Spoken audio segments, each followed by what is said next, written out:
UPSC prelims 30 days స్ట్రాటజీలో భాగంగా ఈరోజు మనం ముఖ్యంగా చదవాల్సిన టాపిక్ ఏంటంటే కరెంట్ అఫైర్స్ మరియు ఎన్విరాన్మెంట్.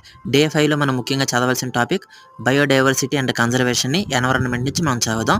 ఈ బయోడైవర్సిటీ కన్జర్వేషన్లో మనకు ముఖ్యంగా కనిపించే టాపిక్స్ ఏంటి అంటే బయోడైవర్సిటీ హాట్స్పాట్స్ అంటే ఏంటి అనేది ఒకటి, అలాగే ఐయుసిఎన్ రెడ్ లిస్ట్లో ఉన్న స్పీసెస్, అలాగే ట్రీస్ అవి ఏంటి అనేది. మూడోది ఏంటి అంటే బయోడైవర్సిటీని రక్షించడానికి మన నేషనల్ పార్క్స్ కావచ్చు, బయో సెంచురీస్ కావచ్చు, లేదా యునెస్కో మ్యాన్ బయోస్పియర్ రిజర్వ్స్ కావచ్చు, లేదా టైగర్ రిజర్వ్స్ కావచ్చు, ఇలాంటివన్నీ ఉంటాయి కదా. బట్ అవన్నీ కూడా మూడో పార్ట్లోకి వస్తాయి. ఇలా మనం 3 పార్ట్లుగా దీన్ని విడదీసుకోవాలి. వీటి నుంచి ఎక్కువగా క్వశ్చన్స్ వచ్చే ఛాన్స్ ఎక్కువగా ఉంటుంది.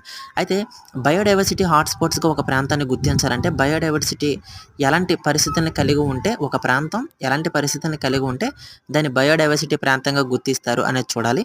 అయితే ఇప్పటివరకు భారతదేశంలో ఎన్ని బయోడైవర్సిటీ ప్రాంతాలు ఉన్నాయి, అయితే ప్రపంచవ్యాప్తంగా ఎన్ని బయోడైవర్సిటీ ప్రాంతాలు ఉన్నాయి, ఓకే, ఆ ప్రాంతాలు భారతదేశంలో ఉన్న బయోడైవర్సిటీ ప్రాంతాలు ఏవైతే ఉన్నాయో అవి ఏ రాష్ట్రాల్లో విస్తరించి ఉన్నాయి, ప్రపంచవ్యాప్తంగా ఉన్న బయోడైవర్సిటీ ప్రాంతాలు ఏవైతే ఉన్నాయో అవి ఏ ఏ దేశాల్లో విస్తరించి ఉన్నాయనేది చూడాలి. ఇలా చూస్తే మనకి బయోడైవర్సిటీ హాట్స్పాట్స్ మీద వచ్చే ఏ క్వశ్చన్స్ అయినా సరే మనం చేయగలం.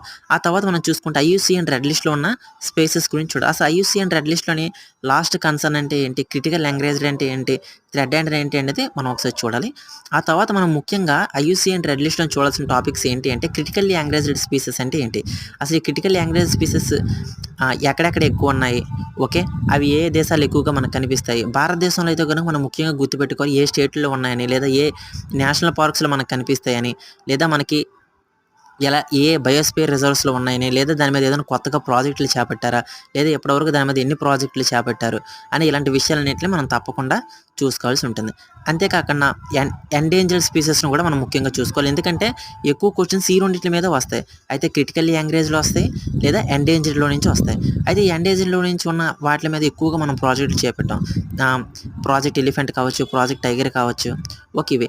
అలాగే కాకుండా కొన్ని బయోస్పియర్ రిజర్వ్స్ గురించి మనకు వస్తాయి. అలాగే కొన్ని నేషనల్ పార్క్స్ ఉన్న క్రిటికల్లీ ఎండేంజర్డ్ ఏవైతే ఉన్నాయో వాటి గురించి వస్తాయి, కొన్ని జంతువుల గురించి వస్తాయి. వాటన్నింటిలో మనం తప్పకుండా గుర్తుపెట్టుకోవాల్సి ఉంటుంది. అలాగే కరెంట్ అఫైర్స్లో మనం వచ్చేసరికి కరెంట్ అఫైర్స్లో మనం ముఖ్యంగా 2025 జనవరి నుంచి మార్చి వరకు ఉన్న ఈ 3 మంత్స్లోని ఎన్విరాన్మెంట్ టాపిక్స్ని చూస్తే ఆటోమేటిక్గా మనకి ఈ టాపిక్స్ అన్నిటి మీద క్లారిటీ వచ్చేస్తుంది. అన్నిటికి మించి వీటి నుంచి అట్లీస్ట్ ఒక 30 క్వశ్చన్స్ తయారు చేయడానికి ప్రయత్నించండి.